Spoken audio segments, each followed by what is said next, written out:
حضور کے جانے کے بعد آپ کی چہیتی بیٹی حضرت فاطمہ الزہرا بہت زیادہ بیمار رہنے لگی. بیماری کی وجہ سے حضرت فاطمہ الزہرا کے سر میں ہر وقت ایک درد رہتا تھا. اور آپ کو پتہ ہے جب درد سر پہ ہو نا تو آپ اس کو کپڑا باندھ دیں تو تھوڑا سا ہلکا ہو جاتا ہے. ایسے ہی ہے ہمارے پرانے زمانے میں یہ کپڑا جو نا بہت زیادہ باندھا جاتا تھا.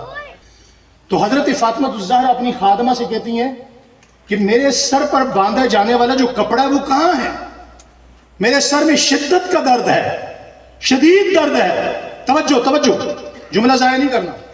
خادمہ نے بڑی دیر ڈھونڈا، تلاش کر کے دیا. جیسے ہی سر پہ کپڑا باندھا درد ختم، درد ختم، جیسے کسی نے پین کلر کھا لی ہو.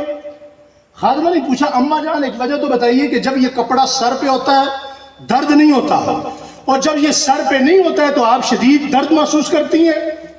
تو آپ مسکرا دیں. فرمایا یہ کپڑا میرے پاس میری ماں عائشہ کا تحفہ. محبت ہے یا نفرت ہے؟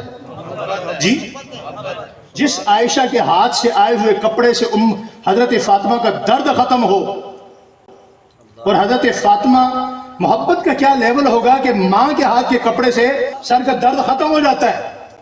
اور آج تو کہے کہ جناب یہ تو اہل بیت جدا ہے اور صحابہ جدا ہے.